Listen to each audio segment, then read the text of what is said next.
Jo, welcome to Feelz. How do you feel? I feel fantastic. Thank you. You're so welcome. It was just actually made my heart go big and funny reading about what you do. I don't know if that had that impact on you, Carly. I got butterflies, It's big stuff. It's nervous big. butterflies.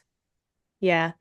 Joe, we have to ask at the moment, we are exploring this new thing, and we'd like to know what is your therapy outside of therapy at the moment?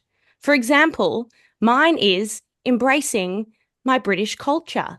As I said, I've just returned from the UK, and I feel like I went on a bit of a pilgrimage through discovering parts of my identity that I probably didn't know much about before. And so now I'm obsessed with being British. My whole wardrobe is football shirts and British paraphernalia. What's yours? Well, it's not that, unfortunately. Or fortunately. Oh, I've got stories to tell you about England later. Okay. So at the moment, my therapy outside therapy is the ocean. So over winter, I was doing ocean swims in the freezing cold. So that Mm, has been my thing. Lovely. that's Mhm. beautiful. You're one of those bad bitches I look at and wish I Such could a bad be. bitch. Mm. It's pretty icy, hey? Yep. Mm, impressive. Because where are you, Jo? Which part of the country? Well, I'm in a really warm part, so I'm north of Brisbane. So it's not that cold, but it's Mhm, cold, but mhm.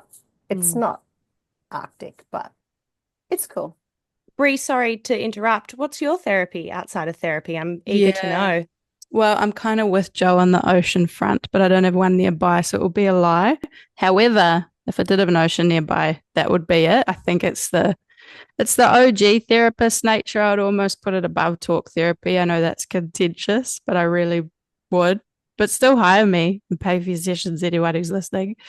Yeah, For don't just go for a walk. No, well, you do both. do both together.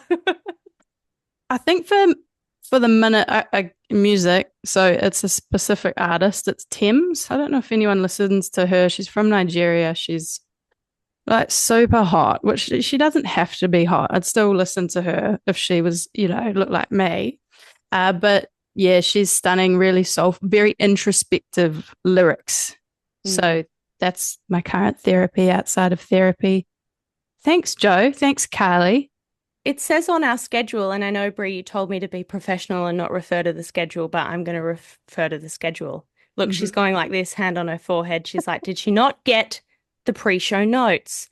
Um, because we are talking about death today, given the nature of our death, For our impending deaths. of our of our impending deaths.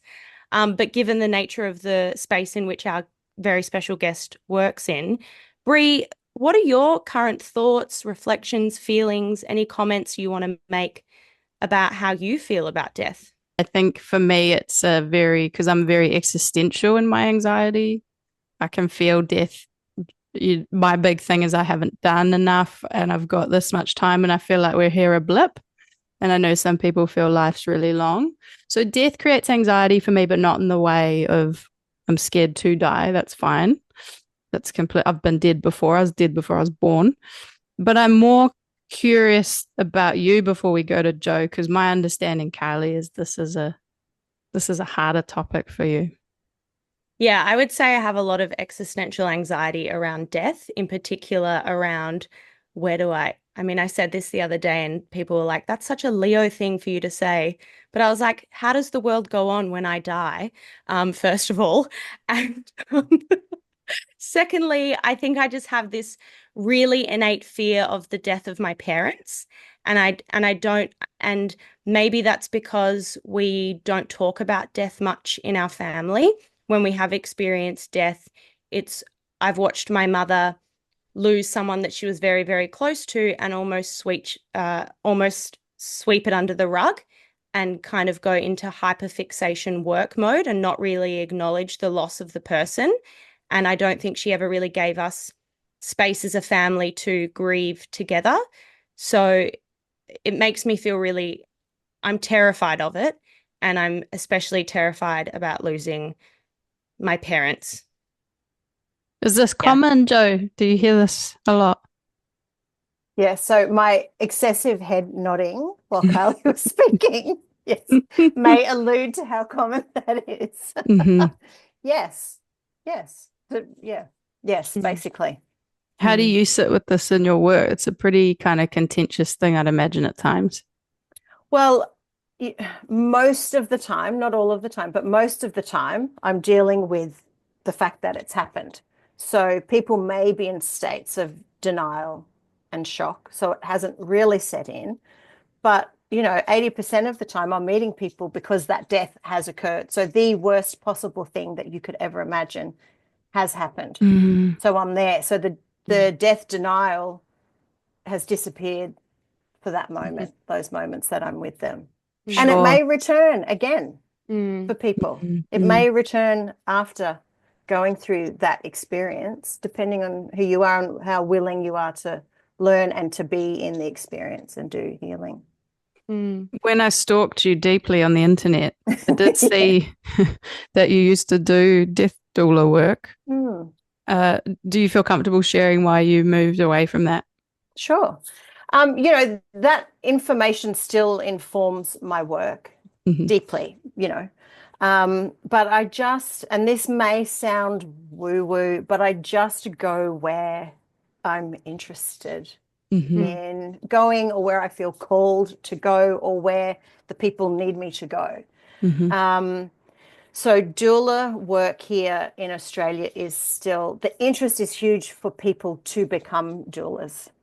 The interest from the public taking these services up is minute. We're just not there. So there's so many doulas out there, which is wonderful. For more people to have that information is fantastic. But I don't know, and I could be wrong, but I don't know of one person who's working as a full-time doula in Australia. I'm mindful, even as we're talking about it, some of our listeners might not know what a death doula is. Do you have a summation of what the actual role is? Sure. Okay. So it's a non-medical support role for people who are dying and their caregivers. So emotional support,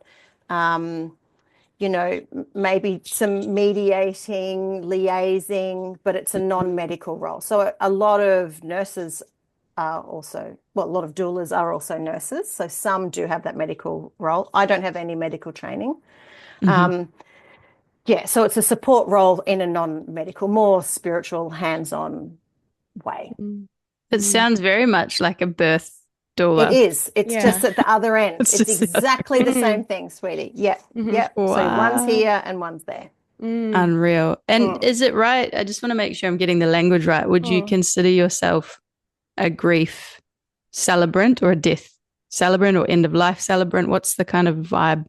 All of the above. Yeah, all of the above. So people, some people don't like using the word funeral, but we understand what that is. That's just a common word. Some people would prefer the terms end of life doula rather than death doula, and then they've got their own, differentiations for that. What it is, what it is. But I'm open to anything. So, Jo, can you share a little bit about your journey within this work? When did it start? Where are you now? Can you talk a little bit on that?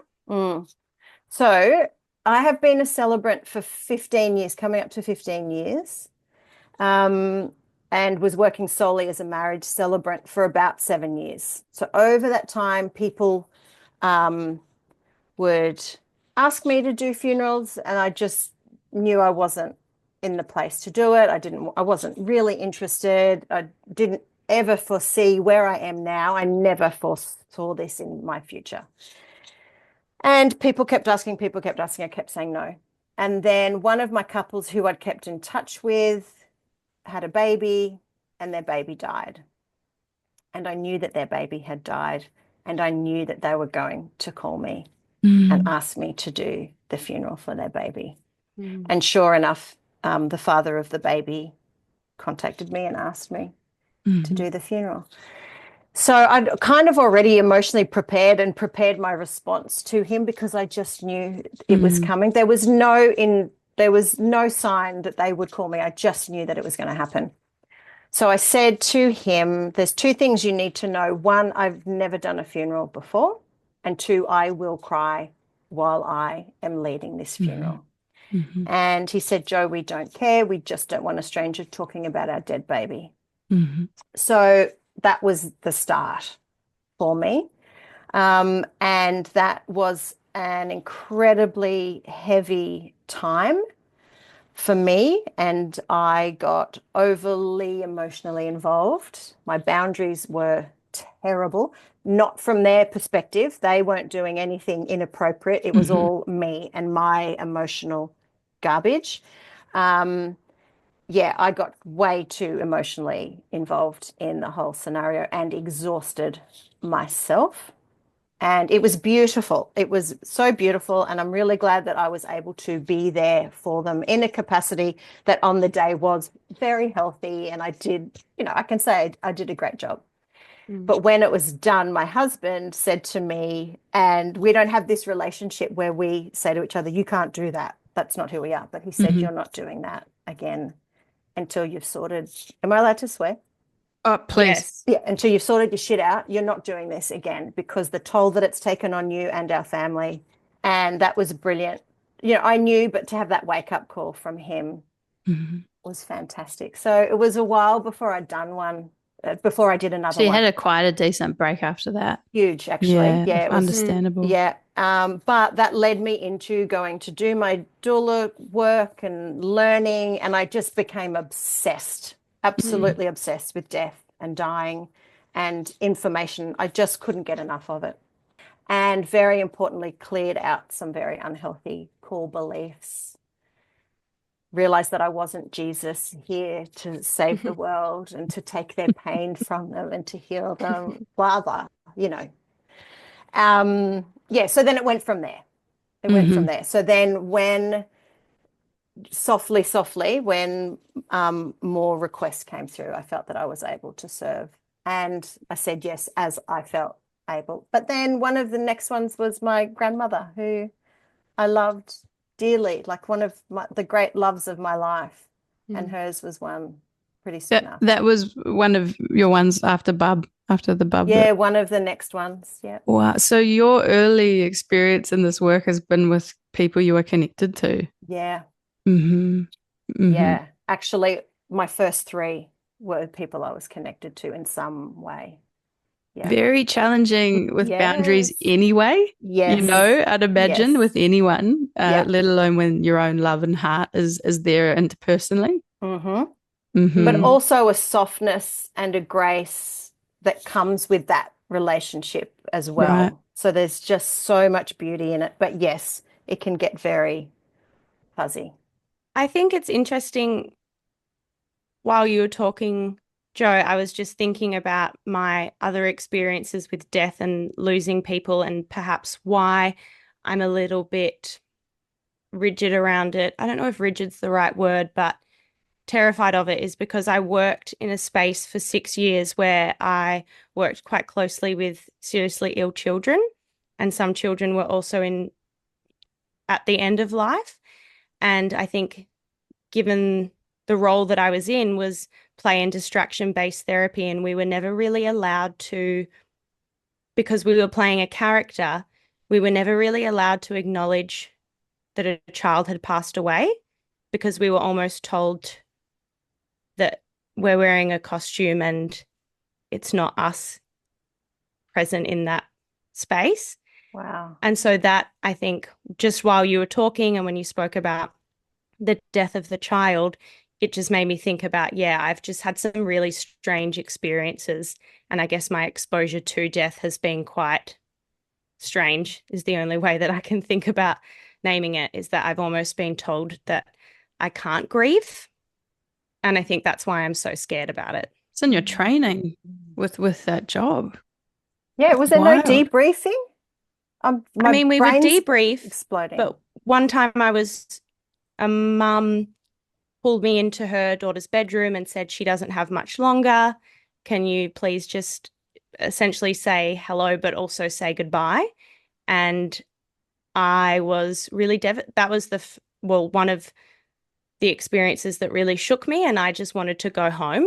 after that experience. I wanted to get out of the costume that I was in and just be in my own space. But I was told that, it's a character, and what can we do to keep you at work today?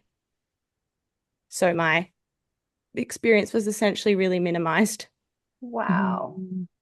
Wow. That's So I think that's making why me I'm want really to cry. awkward Yeah. about it. Yeah. Yeah, Yeah, that I is think that's why I'm really devastating. awkward about it.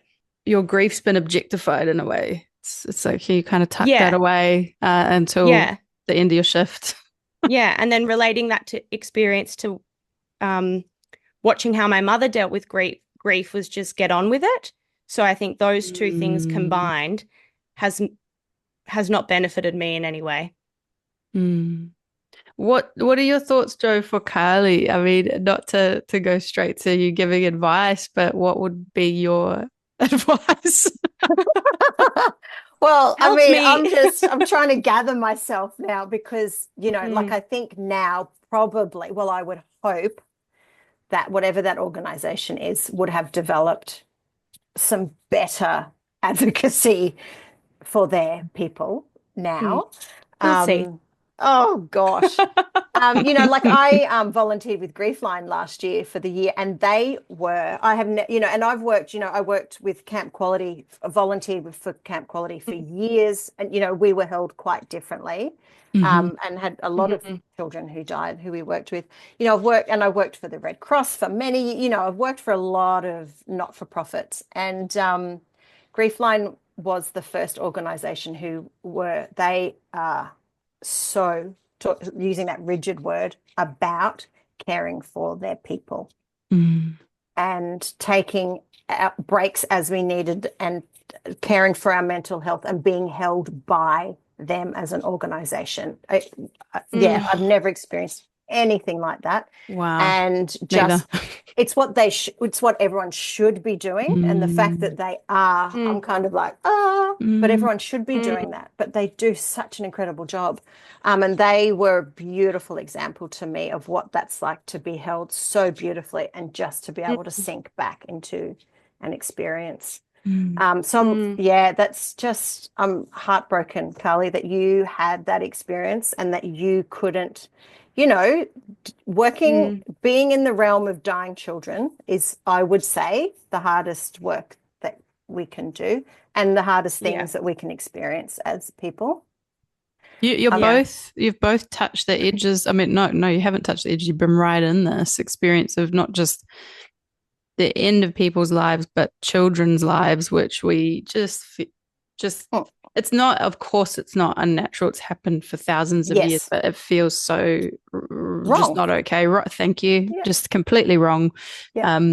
That we are here to guide and support little people for when we're gone. That this is how you survive out here, not not to lose them first. I might, if it's okay, Kylie, just do a little bit of a remix and a chop and change and steal your questions, yeah. both of you. And I might start with Jo. How do you hold yourself in this work? What did you learn in terms of your own burnout or perhaps through grief line to stay in your center or to look after your emotions in this process? So I am constant, and it was my mother who said to me years ago, "You're not Jesus, just stop." So Mm. anytime I know I'm getting off, I just remind myself I'm not Jesus. So I had this belief, and it's embarrassing for me to say it now because I really was running on that level. And I did some of this when I was with Camp Quality, and I was massaging parents as well whose children were dying or dead. So, Physically I'm massaging, not emotionally. physically massaging Mm-hmm. these people and wondering why I would fall apart later because I was doing all this wacky stuff. I honestly believe that I was there to take their pain for them, which Mm. is ridiculous. But also, as I learned things, I realized how insulting it is to these people that Right. I believed that I could take it from them and do something with it and lighten their burden. It's just such an insult, Mm, to me. It's really embarrassing, but I do tell people all the time because mm. that's where I was. What do you Um, think's really embarrassing about it? because I thought that I had the power to do that. Mm-hmm. Like what? And B, who am I to believe and think that I could take this thing that maybe they needed at that time Mm-hmm. and do something better with it than they were able to do with it? It's not Mm. mine. It's Yeah. just garbage. You sound like every counselor in their first 4 years. Yeah. I was Oh, about to say, I Fix it. think it was, I'll take it. yeah, a massive shock when I first started as a counselor, and I think I spoke a lot to Brie about this, was I felt this innate responsibility to fix people and got incredibly burnt out within the first 3 months of my career because you can't do that. And that's actually not our role. And I think now that uh, I was going to say now that I care less, which yeah. sounds fucking awful, No, but I know it's what you now mean. true. that I Yes, now in a that I healthy am way. like, yeah, I'm just there to hold the space and help them to figure it out. I don't think I get as burnt out. Yeah. But it's such a hard lesson to learn. And I think for me, it was because I was so eager to be in that space. Mm. And I talking with Brie actually in my, early months really helped because Brie has a really beautiful insight to counseling. And I think I learned probably a lot more from Brie than I did in a master's course Yep. about how to actually be a counselor. But Mm-hmm. yeah, I was really along when you were saying that about being Jesus. And I also cringe about that too when I think about Carly, day one of work. I'm like, who the fuck was that? Because that's not me now. I don't Yeah. care as much. Jo, when you said I'm not Jesus, that actually could be your psycho-educational workshops for counselors. Because The title, I'm not Yeah. Jesus. the title, all right, let's check your shit. Because really, I was talking to a colleague Yeah. about this the other day. The amount, I don't know if this happens at all in your work as well. Or I'd be curious, but the amount of counselors, myself included, who got into the work to kind of sound like a good person to Oh, ourselves. Look at yes. me. I couldn't fix my mother. I couldn't fix my father. So I'll go and fix whoever I can in the world. And I get to say it at dinner parties. And I actually think there's a lot of counselors who haven't kind of self-actualized on Mm, that yet. And they are yeah. constantly confused as to why they're burning out and trying to control the sessions. And my liberation in this work was the ego kind of die, the ego death of the Yes. counselor. Yes. Yes. You're Yeah. nodding Yeah. Yes. vigorously, like you're Yeah. relating to this. Yeah. And that was one of the things that shocked me when I worked for the Red Cross. And I was flabbergasted at the amount of ego that was there, that the people who I looked up to were there Mm, and not predatory, but mm, almost mhm. being, I'm in charge. I've got these vulnerable people here. Aren't I amazing? I'm so amazing. Mm, And some yeah. of them were, yeah, they were on the borderline of, I was like, shit, okay, this is not, yeah, the veil was lifted from my eyes of ego, people in Yeah. power, people who are Yeah. attracted. So we think, oh, I'm so caring, which we are. Mm, But there's so much ego that gets caught up in that caring mm, martyr role and Yes. then yes. predatory people. So Yeah. that was a really big lesson. That was my first big, oh Yeah. God. Yeah. I'm getting like very passionate about this Yeah. because, I fucking hate talking about my job outside of my job. Yeah. People will say, wow, you do really amazing work and you must be helping a lot of people. And I go, I don't actually even know if I'm helping. Truth be told, I just like sitting and talking with young people in particular and maybe just being like a small guiding light. But I don't ever think back and go, I actually just hate talking about my job. I hate kind of in meetings if we do like, tell us a win this month. I'm like, what the fuck? Like, what's there to win? Like, it just is so Yes. egotistical. Yeah. But because I feel like I've done the work and I know who I am as a person, I don't need the validation of people telling me that I'm good at my job and that I'm amazing for choosing the work that I've chosen to do. I really hate the question, why are you doing this work? It's like, I enjoy stories. I enjoy meeting new people. And that's why I'm not I'm not Jesus. I'm not going to solve everyone's problems. But I hate how people talk about it in this really holier than thou Mhm. It's that, or you're an way. idiot. You're an absolute dickhead for doing that. And sometimes I'm like, Yeah. that sounds Both. truer. Yeah, Yeah. I Both agree. things are true. Yeah. Yeah. Jo, Yeah. in terms of how people respond in community to what you do, I'd imagine it's a wee bit different. What do people usually say when you tell them about your job? I have had, and I don't talk about the details a lot of my job, but Mm-hmm. it's just who I am. I'm so passionate about people talking about death. I have literally had people at parties just turn around and walk away from me. So I'm that person. I don't get offended by it. I think it's That's quite full on. hilarious, hilarious. But I forget that not everyone is like me. Mm-hmm. So yeah, there's still this people. I still get this all the time. Well, someone's got to do it. Someone's got to do that horrific, horrendous, terrible job that you're doing. Mm-hmm. You're a bit of a weirdo, which I can own that, but it's very other. It is very Yeah, othering, isn't it? yeah. And I wonder what the implication is of that statement.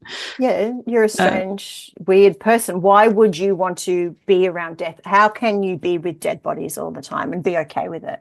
How can you be all right. right with that? Yeah, there's all of those things. Well, just Mm. to like kind of pander to that dickhead, how can you, Jo?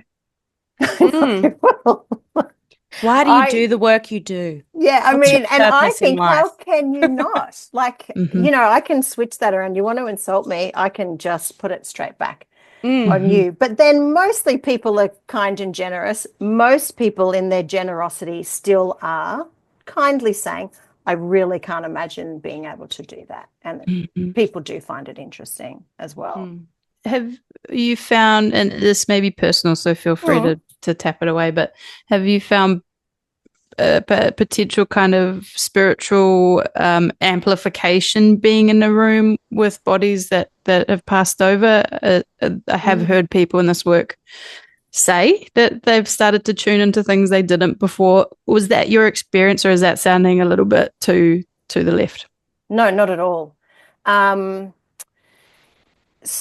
yeah. So I'm just being thoughtful about how to answer this Yeah, only take your because time. of the story, only because of the people involved. Sure. And this isn't all the time, but yes, I have had a lot of experiences that people would think I was absolutely just needed to go and check myself in somewhere. Yeah. And I might talk about that off air with you later. But yes, sometimes I believe that some people are still hanging around with their people for certain periods of time. Other people have been transitioning so slowly for such a long time. Once they're gone, they're gone. Mm. And some people are hanging around for a Mm-hmm. little while for their families, I Mm-hmm. think, to help with those transitions. Sometimes I think some people are stuck here. Yes, yeah. That Mm. could be a whole other different podcast. Is there a concern for you of people's perception to that? No, it's more about, and not that these people would be identified in any way, but some Mm. of these stories are so special and sacred to me that I don't know if they should be out yet. You sound like a loving practitioner right now. And Mm. I wanted to ask because there's this woman on YouTube, very American woman, but she's a palliative care nurse and very medical, not a spiritual person before that work, but has a completely different perspective now on this. It is saying very similar things to yourself, actually. It's a phenomena I don't think you could comment on until you're in the experience, right? And Like, there's how could you? there's no logical way to articulate the Mm-hmm. experience. It just is what it is. And that's it. I could tell the stories, but they in no way could they ever encompass what the experience was. Mm. Big love. Thanks for even sharing that. Carly, how are you going? I'm really comfortable sitting with this death stuff, but this is not a fun space for you. How are you? No, I'm having fun because Jo's so lovely. So I feel like I need to talk to Jo more. I feel like I would be comfortable talking to you about death. Okay. So I do have a question. Yeah. What do you wish, everyone understood about death, in particular me? Tell me what you wish. Yeah, if we could. Yeah. Well, I think it's the Hmm. fear of, just I'm curious about where people go. And I think that's quite maybe existential, but in particular, when I'm talking about my parents, I just, I exist without them now, in the sense that I'm an adult and I don't live at home anymore. So I don't see them as frequently, but I know they're still there. Sorry, and I might cry, but the thought of them not being here anymore is something that makes me really upset. Sorry to cry. But yeah, just that's really scary for me because I just want to know where they go and if they'll be okay and if I'll be okay. So to answer your last question, that I don't even know if you know what you just asked, yes, you will be okay. Thanks. Yeah. And yes, you will be in a pain that you haven't experienced and that you don't understand, you can't even imagine yet. And yes, you will still be okay. Yeah. And this is just grief, sweetie. This is preemptive grief. This is grief just from being a human and having feelings and such deep love for your parents. And yeah, so you are already, so what you're so afraid of feeling, one day you're already feeling it, sweetie, and it's not annihilating you. It's painful. Yeah. But you're still here and you're still safe and okay at the moment. You're grieving. Yeah. Oh, Jo, you are a person-centered counselor. If you ever want another career. I'm doing my counselling diploma at the moment. Great. Oh, you are good to go. Don't even worry about that piece of paper. I'll Well, I had Photoshop to get you the one. piece of paper. Oh my God, I wish. It's been an angsty year for me. We'll create one. Bree's very good at Canva. Okay, thank you. Good to know. Do nice and ethical. I can even make a fake accreditation. No, get the accreditation. We're joking, everyone. We're kidding. Joking. But you've got the Only skills. joking. This is the same as me. I was had it naturally as a human, and then probably learnt less at uni. More on the job. Yeah. But you had to tick the box. They want to make sure people are safe. Of course. Yeah. But that was gorgeous watching you. You just did a lot of holding then, so that was really beautiful. And Carly, beautiful. That preemptive grief is something I talk to clients about a lot, actually, the clients that come to me because they're grieving and actually some with the tension of a sick family member. Yeah. So I've heard that is quite, I hate using this word, but it's what's coming up, a healthy thing to do. Is that something you kind of recommend most people start to? Yeah, if you're feeling it, feel it.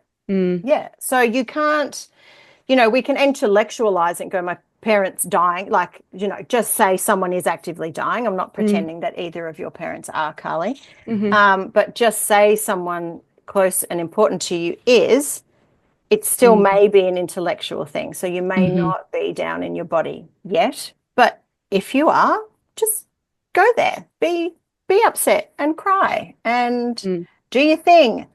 In my book, I've got quotes from people who I've worked with, and I put a quote of my own in there. So my grandmother was dying for about 5 years, and my mother and her 2 siblings cared for her around the clock in her own home for 5 years, and she died in her bed in her own home. She was nearly 97. You couldn't have a more beautiful death. And every time I went to visit her and I would drive home, I would sob the entire way home. Like the feels were really deep, and I sobbed and sobbed. So when Alice actually died, we were all kind of okay-ish. My mum just said to me, darling, I'm just existing in a state of grace. That's all I'm in at the moment. So we were teary. There was some grief, but nothing. It was not this gut-wrenching, heart-wrenching, deep grief, because we had all been grieving such a long time. So if you're feeling griefy, grieve. Grief will always catch up with us. It will. It needs to be. Grief needs to be realized and tended to. It must be tended to. You can run from it as much as you want, and it will always catch up with you. So you two know this in, somatic work, whether you end up getting so sick that your body lays you flat in a bed, you are unable to move. In whichever way it needs to be tended, it will be tended. It's easier for you to tend to it back here than down here. Yeah. I'm interested as well, Jo. Have you seen grief manifest obviously in different ways for people? What do the different ways look like? Because at uni we do, the 7 stages of grief, but how relevant are they in the actual moment? And what have you seen in your work in terms of people grieving in different ways? Yeah. So the big thing that jumps out at that to me with that question is, so in my funeral work, when I go to meet with a family that I haven't met before, so if I haven't done any pre-planning with them, I turn up to this stranger's home. There are 2 camps of people. They're the people who are able to sit with their pain and in some way do the internal work, which makes them more loving and gracious and kind and accepting of the people around them. Then you have the other type of people who are not able to sit with that deep discomfort. And so it gets spewed outwards to everybody else. And, you both would know what that looked like. Conflict, anger, hate, storming out, fighting, chaos, unkindness, just awful. But I think that's what it comes down to. Am I able to sit with these deeply uncomfortable feelings and just feel them, or am I just spewing my pain onto everyone else because it's too much? What was the question? I don't even know did that answer you? Yeah, it did. Yeah. Okay. It was beautiful. Oh, so Definitely. they're 2 ways. They're just 2 ways, but they pretty much encompass everything. Yeah, the manifestation of grief is either there's going to be some secondary shit put on top of it, like anger, resentment, something else, or this sort of state of grace, this more of an openness potentially. Yeah, so the anger and all of those things will still be there, but am I able to be gracious and feel it? If I'm feeling it myself, it's moving through me. I'm not spewing everything else onto everyone else and making everything everyone else's problems. Yeah. Before we get to the listener question, I wanted to bring something from left of field that I've noticed in my work as a counsellor. And it's interesting because as I'm saying this, my heart's swelling. I've got a friend I've known a very long time who's had a lot of loss in her life. My eyes are stinging good. A lot of loss. And she's very, got into Tibetan Buddhism, very comfortable with death as a concept. And actually, when I'm really banging on about how hard everything is, can be a bit of a cynic. She will remind me that, she had a brother who died at age 10 and not in a toxic positivity sort of way. This is usually, she'll let me burn wood for a while, but sometimes she says, I just think of, him and how much life he lived in 10 years. He lived life big. And I see in my work with grief, sort of what you're talking about, Jo, there's these people that, I grieve to the depth of the love that existed when they were here. So the more I love, the more I grieve. And there's this small cohort, I must say, I have struggled with as a practitioner that do what we would call a trauma hierarchy. So the trauma Olympics, where actually a lot of the fixation or rumination becomes on, I've got the worst kind of grief. No one else understands. My grief beats everyone else's. What do you think, Jo, given you've done this quite a while, what do you think's happening for that person? Is it similar to what you were talking about? Is it another phenomena? I think both. So I think there is And I was just talking to someone about this yesterday, actually, in my marriage work, and I will bring it back when I'd meet with my couples and they're planning their wedding. Oh, our relationship. No, we look at our other friends and family. No one's ever experienced this. Our relationship's better. Our love's deeper, blah, blah, blah. So it's very other. And people can't imagine that. No, part of being human, we know how that feels to deeply fall in love with someone. So I think, and even up on Insta and on social media, some of the grief posts I see, I think, oh gosh, so there's this othering. And maybe it makes us special. Maybe that makes us able to go, oh yeah, my pain's bigger and deeper than everybody else's. You can't possibly understand. So this allows me to act in X, Y, Z way, or believe certain things, or this keeps me in my grief because I'm afraid now. People are afraid to get into it, and then they're afraid to move through it and to continue life grieving in a less heavy way.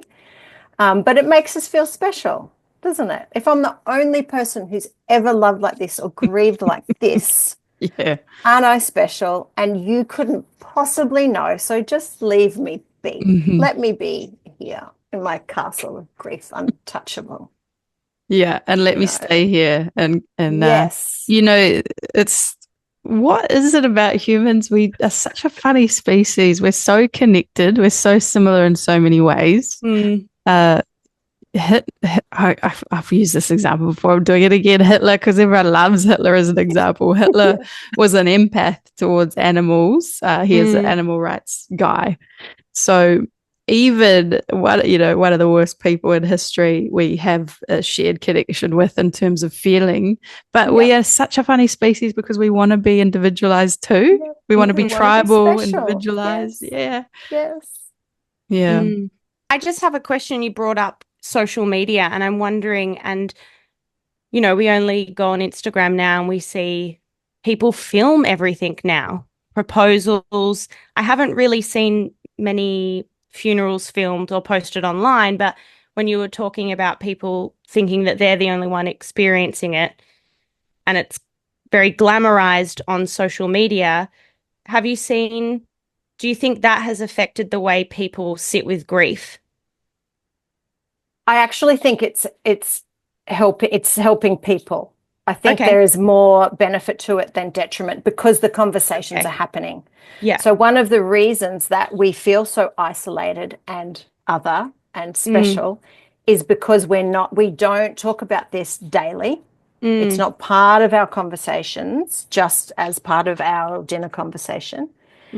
So the more it is out there, I do believe that it's better because the information's out there. More people are connecting. So I actually think it's a good thing from that perspective. It's not, it's pretty rare that I see some things that I question, but in the Insta grief world and death talk.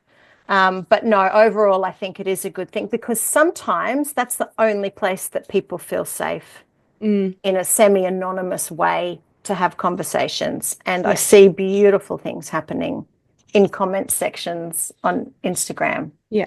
So, I do think it's actually a good thing. It's like some experiences manage to cut through the crap on social media, and perhaps death is one of those. I'm sure it still gets its trolls, but totally. Let's throw a listener cue at you. Are you ready? We've just got one today. When facilitating a funeral, what culture do you think does death really well? Is that cheeky to ask, or is it not all at good? All. Okay. Yeah. Well, oh gosh, what do I say here?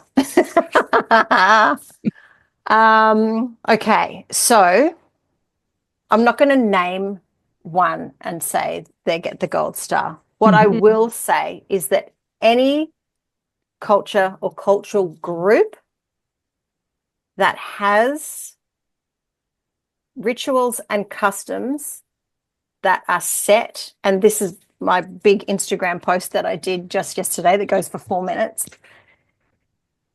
does death well. So the one that I was talking about, and I'll just talk about it quickly now, this gentleman was from the Congo. His 9 children and the rest of his family are back in the Congo. He's here with his 1 child and grandchildren and his wife, and he very sadly got diagnosed and died here. Back in the Congo, his huge community are still carrying out all of their death customs and rituals and rites as if his body was there, which is stunning. They are still in this very familiar, comforting, held boundary, beautiful boundaries.